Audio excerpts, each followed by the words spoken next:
തന്നെ നമ്മുടെ ഇടയിൽ നിറഞ്ഞു നിൽക്കുന്ന വ്യക്തിത്വമാണ് ഇപ്രാവശ്യം നമ്മുടെ മണ്ഡലത്തിൽ നിലവിൽ നേടുന്നത്. അവരെ എത്തിച്ചേർന്നിട്ടുണ്ട്. കരിമുക്കായ എന്ന് സംസാരിക്കുന്നതിന് വളരെ സുഹൃത്തുക്കളെ, എത്തിച്ചേർന്ന എല്ലാവർക്കും നന്ദി രേഖപ്പെടുത്തുന്നു. ഈ തെരഞ്ഞെടുപ്പിൽ LDF-ന്റെ സ്ഥാനാർത്ഥിയായി ഞാൻ മത്സരിക്കണമെന്നാണ് LDF തീരുമാനം. തെരഞ്ഞെടുപ്പിന്റെ നോട്ടിഫിക്കേഷൻ അടുത്ത ദിവസം വരുമെന്ന് പ്രതീക്ഷിക്കുന്നു. ഈ തെരഞ്ഞെടുപ്പ് വളരെ വളരെ പ്രധാനപ്പെട്ടതാണ്. നമുക്ക് രാജ്യത്തിൻ്റെ ഭരണഘടന അനുശാസിക്കുന്ന മതനിരപേക്ഷത, ജനാധിപത്യം, ഫെഡറലിസം എന്നീ തത്വങ്ങൾ സംരക്ഷിക്കാനുള്ള ഒരു പോരാട്ടമാണ് ഈ തെരഞ്ഞെടുപ്പ്. BJP ഇതിനെല്ലാം തകർത്തുകൊണ്ടിരിക്കുന്നു. നരേന്ദ്രമോദിയുടെ ഗവൺമെൻറ് പരമാവധി നാശം വരുത്തിക്കഴിഞ്ഞു. ഇനിയും അവർക്ക് വൻ ഭൂരിപക്ഷത്തോടുകൂടി അധികാരത്തിൽ വന്നാൽ ഗുരുതരമായ പര്യാഘാതമാണ് രാജ്യത്തുണ്ടാവുക. ഇന്നത്തെ ദിവസത്തിൻ്റെ പ്രത്യേകത നിങ്ങൾക്കറിയാം. ഇന്നിപ്പോൾ ഒരു പ്രഖ്യാപനം വന്നിട്ടുണ്ട് ഡൽഹിയിൽ. അറിഞ്ഞില്ല, പൗരത്വ നിയമ ഭേദഗതി പാർലമെന്റ് പാസ്സാക്കിയത്. ഞങ്ങൾ പാർലമെന്റിൽ അതിനെ ശക്തമായി എതിർത്തിരുന്നു.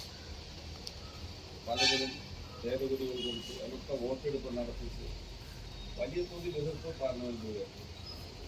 ഭൂരിപക്ഷമുള്ളതുകൊണ്ട് നിയമം പാസ്സാക്കാൻ അവർക്ക്. എന്നാൽ ഇതുവരെ ആ നിയമം നടപ്പാക്കിയിട്ടില്ല. ഒരു 2 ആഴ്ച മുമ്പ് അമിത്ഷാ പറഞ്ഞു തെരഞ്ഞെടുപ്പിന് മുമ്പ് നടപ്പാക്കും. അങ്ങനെയാണ് ഇന്നലെ ആ നിയമങ്ങൾക്കുള്ള ചട്ടങ്ങൾ രൂപീകരിച്ച് നോട്ടിഫിക്കേഷൻ ഇറക്കി. ഏത് നിയമം വന്നാലും പാർലമെന്റ് പാസ്സാക്കിയാലും അത് നടപ്പാക്കണമെങ്കിൽ അത് റൂൾസ് തയ്യാറാക്കണം, ചട്ടങ്ങൾ. അതാണ് ഇപ്പം ഇന്നലെ നോട്ടിഫൈ ചെയ്തത്. അതുകൊണ്ട് ആ നിയമം നടപ്പാവാൻ പ്രാബല്യത്തിൽ വന്നു. ഇനി എന്തെല്ലാം സംഭവിക്കാമെന്ന് പറയാൻ കഴിയില്ല. ഇത് ഇന്ത്യയിലെ ജനങ്ങളിൽ മതപരമായ ഭിന്നിപ്പുണ്ടാക്കാനുള്ള ഒരു നിയമമാണ്. തെരഞ്ഞെടുപ്പിൽ വേറെ ഒന്നും അവർക്ക് പറയാനില്ല. 2014 മുതൽ ജനങ്ങളെ കബളിപ്പിച്ചാണ് ഇവർ അധികാരത്തിൽ. പെട്രോൾ 50 രൂപക്ക്, ഡീസൽ 40 രൂപക്ക് കൊടുക്കുന്നത്. ജനങ്ങൾക്കെല്ലാം നല്ല ദിവസങ്ങൾ വരാൻ പോകുന്നു എന്നായിരുന്നു മോദിയുടെ വാഗ്ദാനം. 2 കോടി വീതം പുതിയ തൊഴിൽ ഓരോ കൊല്ലവും സൃഷ്ടിക്കുമെന്നാണ് വാഗ്ദാനം.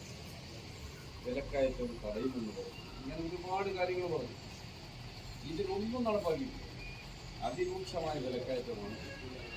എനിക്ക് ജോലിയില്ലാഞ്ഞിട്ടാണ് ബീഹാറിൽ നിന്നും ആസാമിൽ നിന്നും ബംഗാളിൽ നിന്നും ഒക്കെ ഈ ചെറുപ്പക്കാർ ജോലി അന്വേഷിച്ച് നമ്മുടെ നാട്ടിൽ ഒരു വാഗ ദൗത്യമുണ്ടെങ്കിൽ ആരെങ്കിലും പോകും. ഇതാണ് ഇന്ത്യ രാജ്യം.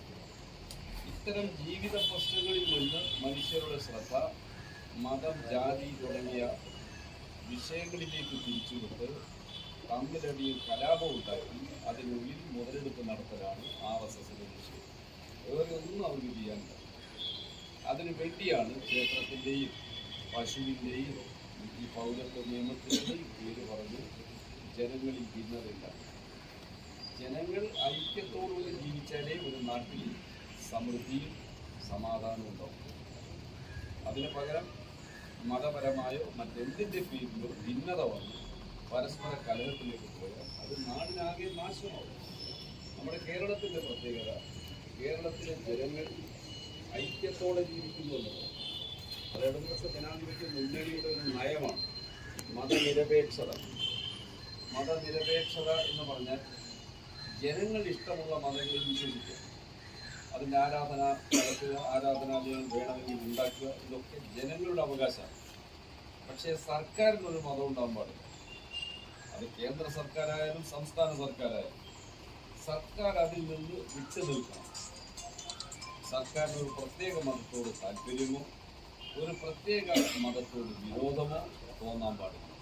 നിഷ്പക്ഷമായി നിൽക്കുക. ജനങ്ങൾക്കാണ് മതം. ആ തത്വത്തിനെതിരാണ് ഇന്ന് ഇന്ത്യയിൽ നടക്കുന്നത്. അയോധ്യയിലെ ക്ഷേത്രം ഉദ്ഘാടനം ചെയ്യാൻ പ്രധാനമന്ത്രി ലോകസഭയിൽ 542 മെമ്പർമാരാണ് തെരഞ്ഞെടുക്കപ്പെട്ടത് പാർലമെന്റിൽ. ഇന്ന് BJPയുടെ മെമ്പർമാരിൽ 3/2 ഭാഗം പഴയ കോൺഗ്രസ് രാജിവെച്ച് BJPക്ക് പോയത്. കോൺഗ്രസിന്റെ മുൻ മുഖ്യമന്ത്രിമാർ 11 പേരാണ് BJP ചേർന്നത്. കേരളത്തിലെ 2 മഹാന്മാരുടെ മക്കൾ പോയത് എല്ലാവർക്കും അറിയാം. മഹാനേതാക്കന്മാരുടെ മക്കൾ. എങ്ങനെ അവർ